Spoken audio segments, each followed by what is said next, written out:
J'aime mboka na biso. Tu peux apporter changement na mboka na biso en étant des kabilistes. Tu continues aux alaba soda politique à Kabila. Tu peux servir mboka na biso na idéologie wana. Alors, secrétaire permanent Ramazan Shadari, notre papa, secrétaire permanent sortant, on insiste encore, bimela na porte à Mounene, Tikela Bisso, parti, pour être président national, Achaba dirigeant Yassika, Tochaba stratégie Yassika en place, Toke Liboso. Révolution est toujours quelque part. Ouais, besoin mon oyo eza révolution. Toza bilenge oyo et monimbi na gestion ya bakulutu. Alors, toza qui décision. Yako ça le mouvement na biso. Très déterminé, toza manipuler na muntute, batili biso na muntute, tolingi changement na parti. Jimmy Ngalasi, écoutez, camarade Jimmy Ngalasi aza jeune loko la biso. Alors, na lisanga nyonso organisation ezalaka. Kotanga ye à tout moment ko ba Jimmy Ngalasi aza bo liboso. Non, biso nde tobi le ka liboso lo baboyi. Toza na comité biso to s'organisaka po te mamuto ça les ordre. Kamal Shadari ba Kamal baza na parti ba jeune nyonso. Yango tozo kosenga bango ba rejoindre biso. Toza na bitumba na ba jeune na parti te. Toza na bitumba na poste oyo Kamal de Ramazan Shadari. Azoko kangama nango. Bitumba na biso nde yango wana. Obosa na te que samedi passé ba panzaki biso awe pa ba policier. Alors tu retenir bino informé bientôt dans la consultation et banda dans peu de jours. Merci. Merci. Poto la qui sait que PPRD eza clanique té, eza groupe ya bandeko ya maniema té, mais eza parti ya ba congolais. Toko tambola nanzela, toko saisir, toko sceller parti wana. Toko tchaka de nati mukolo président national à côté de la biso mokanda ya comité de crise oyo a tient en place. Yango toche bango en garde ba éviter de Koshadari à paiement à vendre toko récupérer kaka lokola membre d'honneur à PPRD. Mais abengi ba militant à la résistance. Ba militant a bengi bandeko ya maniema na résistance parce que yende aye na système à tribalisme na parti ekomi clanique. Toyebi bato songolo paka lokomona muto waleki na TV soko landi malamo ali bokilo na ye ndeko mwasi na ye. Mais awa biso to koloba biso to ali ba militant ba kolo parti. Hymne national et le Bakanine, hymne absolu parti, et le PPRD, parti de la jeunesse. Kasi bilenge de bakamati parti na bango, balobi toboyi.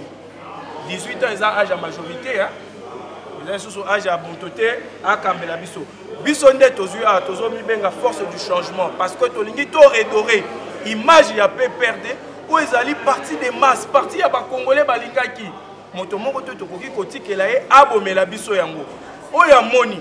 D'ailleurs oui, bilengo komona na makambo yo baza na ADN ya PPRD. Ba onyo so komona na bana bisika bauta, bazonga esika bauta, bakende ko violer ba statut ya ba parti wana, ndeto komona batongo ba ko violer constitution. Merci beaucoup.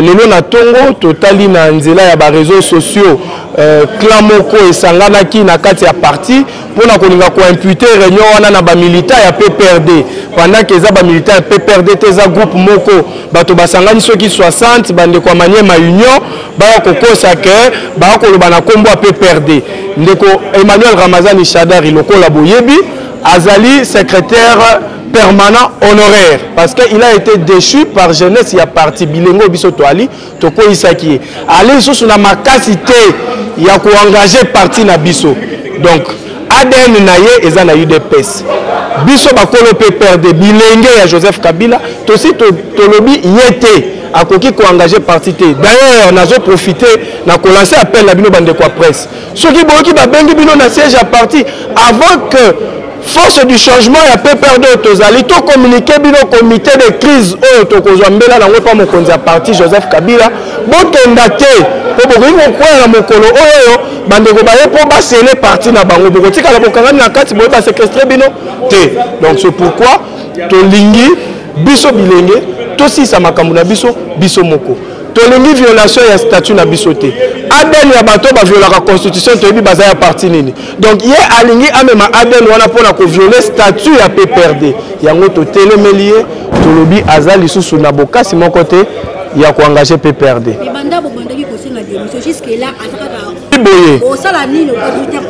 Ndeko, toujours sengaye a démissionné te. Aussi te déclara d'échéance naye. Aya na démission ayate il est déchu.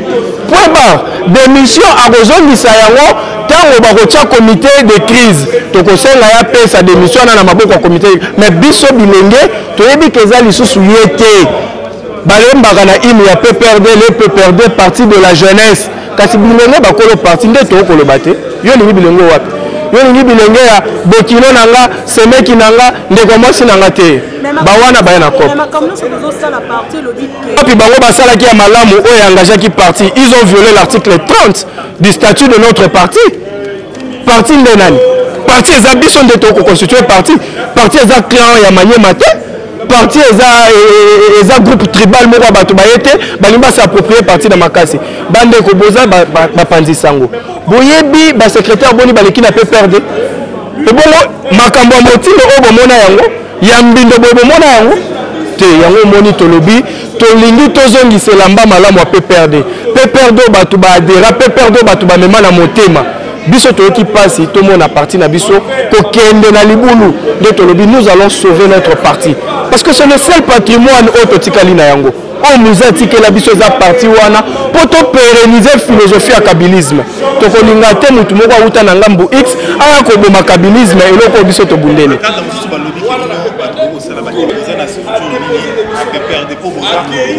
toza na kati ya ligue de jeunes pene nanga awa wa nyonso zomona nanga moko toza ba membre ya ligue de jeunes bango balingi structure wapi toza na kati ya ligue de jeunes notifié par ye moko tango azalaki na le secrétaire permanent parce que nazo incité kaza secrétaire permanent honoraire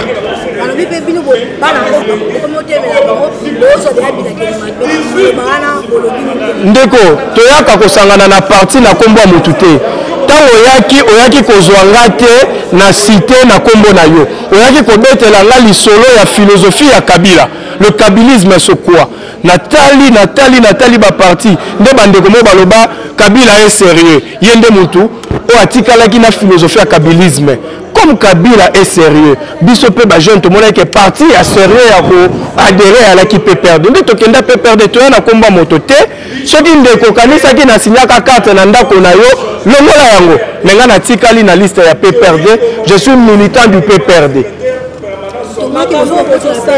nani akodébauché biso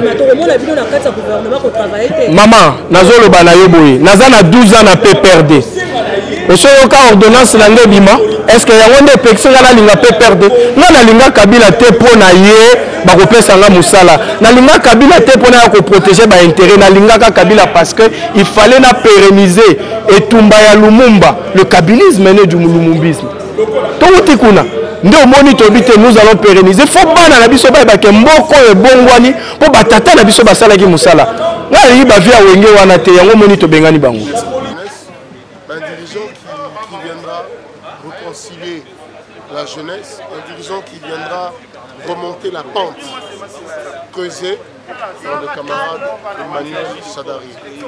À cette occasion, nous invitons la jeunesse PRD à se mobiliser et à mettre hors d'état de nuire le camarade Emmanuel Ramazani Shadari.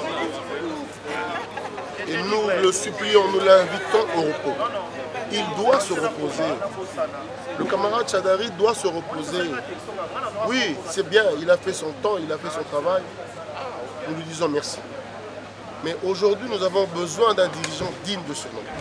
Un dirigeant digne de diriger un grand parti comme le PPRD. Un dirigeant qui va mettre ensemble tous les jeunes et les vieux autour d'un idéal.